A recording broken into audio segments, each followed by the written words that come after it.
Right then, we are 12 months deep. I think we now are starting to learn a lot more about what Erik Ten Hag likes as Manchester United manager, what tactics he wants to employ as Manchester United manager. And I think we can make some predictions of what we will see from Manchester United next season. Now, I am going to do my lineup predictions for this season with 75% of the players that we've not actually signed at the time of recording this video. So Mount's going to be in there. That's a safe bet. But I'm also going to throw in Onana because I think that's going to be done very soon. I'm going to throw in Højlund because it looks like we very much want him. And I'm going to throw in Amrabat as well because I just get the impression that he's going to be one of the signings that we get, even if it's a little bit later on in the window. Now, we are building a team in Ten Hag's image, and the pieces are starting to come together nicely. In a Premier League season that is set to be packed through immensely tough sides, United are going to be competing at the absolute highest level, and I think we need the tactical wherewithal to be able to climb that league table. Now, I think if you make those 4 signings, you should be good enough for top 4. But what's the ceiling of this team? Can it mount a title challenge? I think it's probably a little bit too early to suggest that, but I'm going to look at the different ways that we might be able to line up, and then we could look at how the tactical flexibility that this team offers might be able to go away to some places that we've not done so well recently and start to get some results. Now, I think what our probable lineup will be, our go-to lineup, if you like, what we're going to call our standard lineup, will be a 4-2-3-1 and occasionally a 4-3-3. Now, 4-2-3-1 is what we've sort of seen for the most part from Erik Ten Hag. You've had Casemiro and you've had Eriksen alongside him as that sort of number 8. I think you're going to see, and it could be either actually, I think you're going to see Bruno or Mount deployed a little bit deeper than we've seen from them previously in their careers and asked to do a little bit of what Eriksen was doing. Now, both of them are energetic players. Both of them have got pretty good defensive contributions, and both of them are extremely creative in the same mould that Christian Eriksen was. And I'd like to see Christian Eriksen stick around. I just think he's going to be added into the rotation in midfield. Now, if United have got Casemiro, Bruno, Mount, Amrabat, Eriksen, and probably McTominay, because I'm not sure he's going to be finding his way out the door just yet, then United have got a very strong core in midfield that could do a lot and also feature in a lot of different tactical formations. Now, the standard formation, I believe it will be this. I don't think it will be Onana. I think it will be Dalot, Varane, Martinez and Shaw making up the back 4. Casemiro, Bruno, Antony, Mount and Rashford. And again, this midfield, while on paper it might look like a 4-2-3-1, I think you could easily see this with Casemiro as a single pivot, Bruno on the right, Mount on the left. Looking a little bit more like a traditional 4-3-3. Antony, Højlund and Rashford making up the forward 3. I think this is the formation that you will see United line up in against any random player at home. I think this is the formation that you will see United just, when we've not really got a majorly tough task, this is our go-to formation. This is possibly what would be considered our best formation with our best 11. So on any given Sunday, maybe even the opening day, you're at home, let's have a go at this, yeah? Then I think there'll be a slight variation for our standard away. Certainly away against the top 10. I think away against the bottom 10, maybe it's a little bit different and you maybe go with the standard formation that we've just spoke about. But the one slight tweak that I would make with our away is I would bring in Amrabat for either Mount or Bruno. Now, I know Bruno never takes a rest, but guess what? This season, he's getting a rest. We want to keep him going and we want to elongate what he's got. So we will give him a little bit of a rest and we'll bring in Amrabat, and that will look like a 4-2-3-1. Now, depending on the opposition, you can swap out Dalot for Wan-Bissaka. They've got a particularly on-fire winger. You want to lock him down. We're going to put Wan-Bissaka in there and go a little bit more defence first.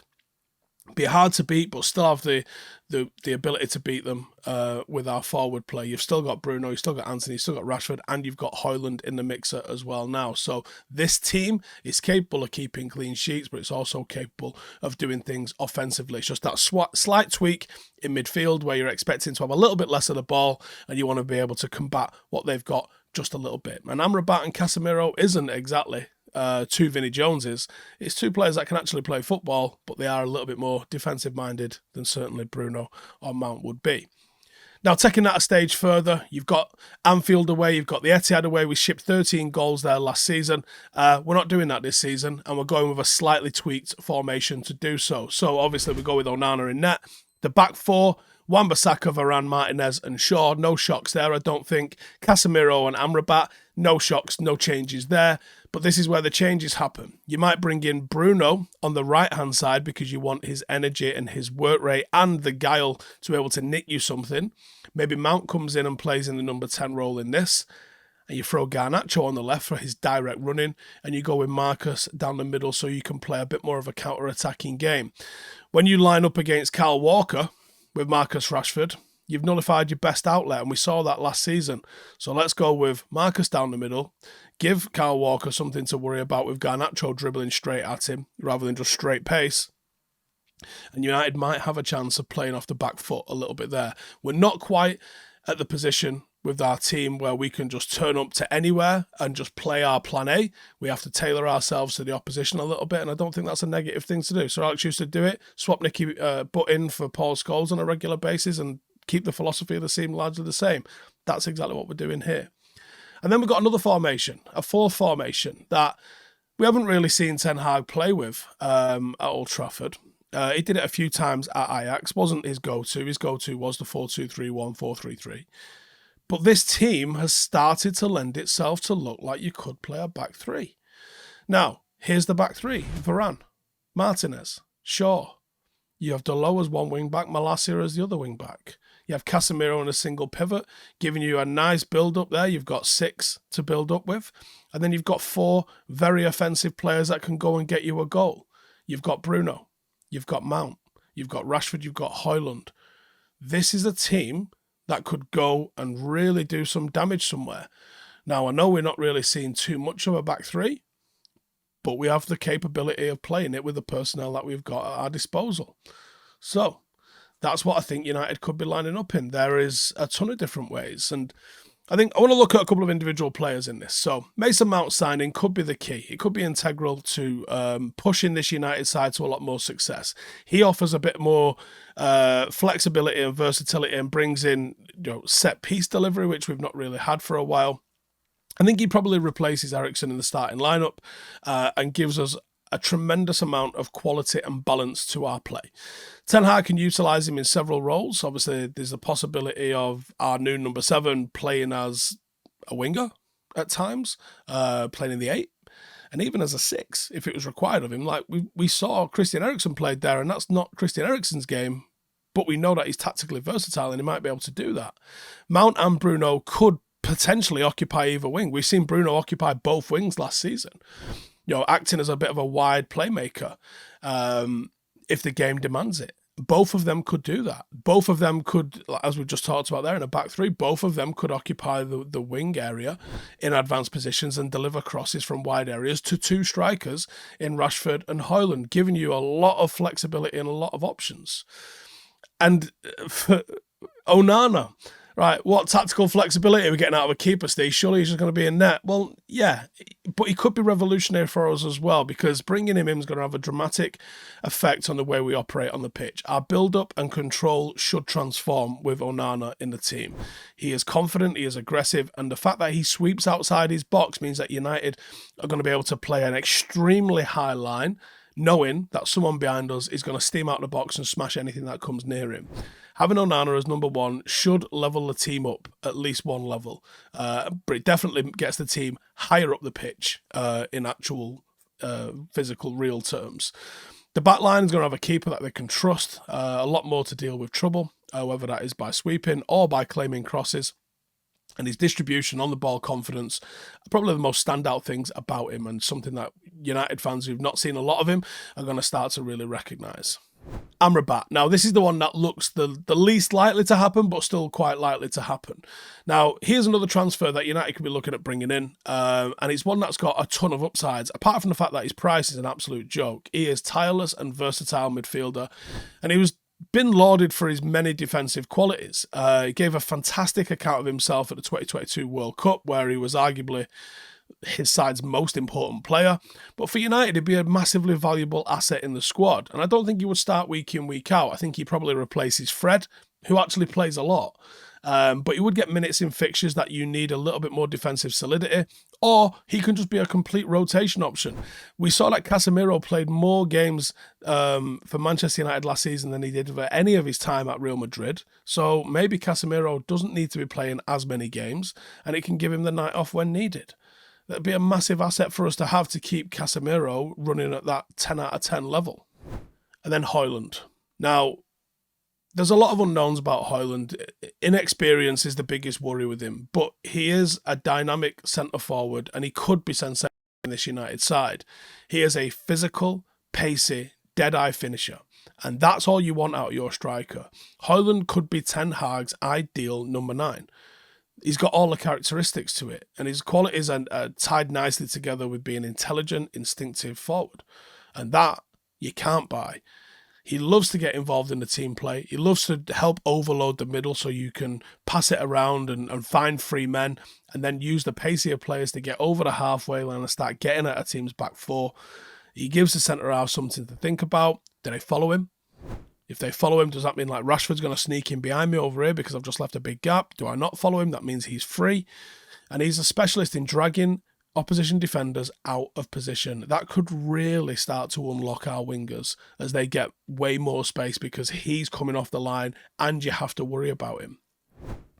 Now, we've talked a lot about what United could do with the ball here, but out of possession, United can change their shape. And I think out of possession, the most obvious switch that I would see with United is probably a 4-1-4-1 without the ball.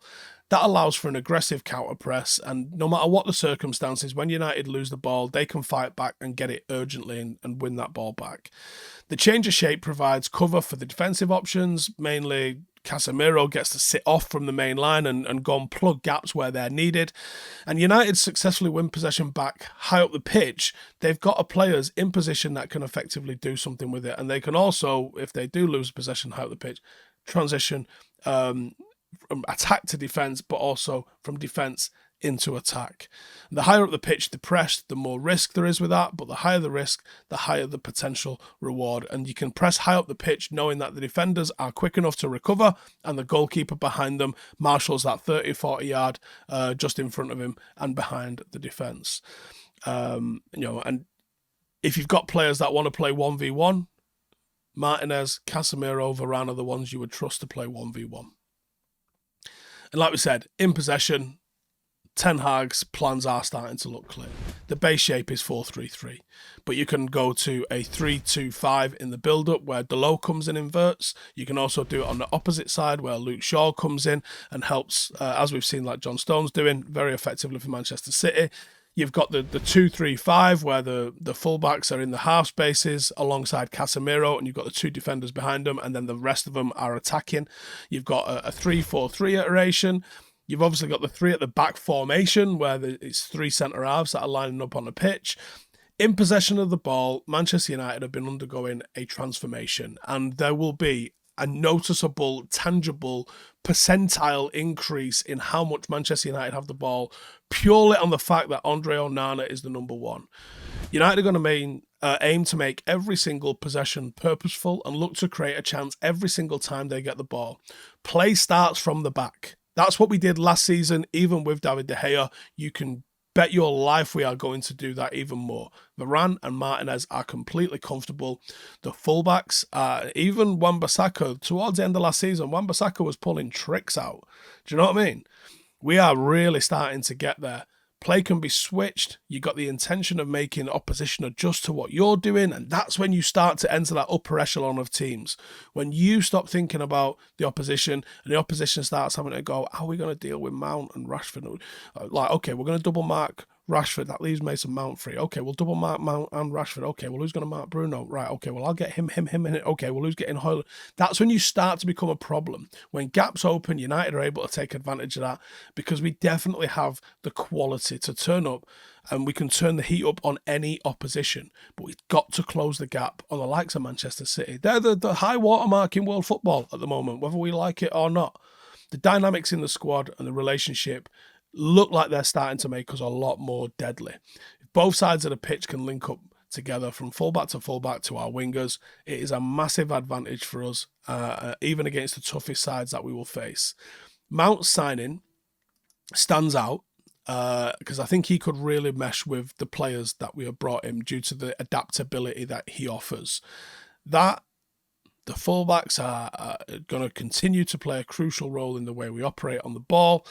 And I think having Martinez back in the centre of defence following his injury, things look good.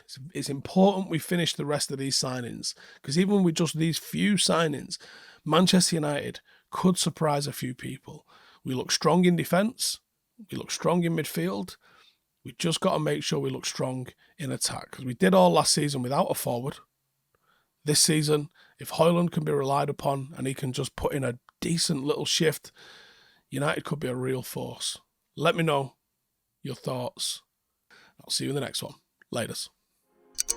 Hey, thank you for watching the video. If you are new around these parts, then don't forget to subscribe. My channel is proudly supported by my community on Patreon. If you'd like to get a little bit of extra content, a Discord group, meetups, five-a-side games, weekly podcasts, behind the scenes, and even an occasional bit of transfer news as and when I get it, then for the price of a pint, you can show your appreciation for the content that we make and get some goodies for doing so as well. Check the link in the description or click the button right here. You'll also find all of my socials here too if you want to follow me on any of those platforms. Nice one.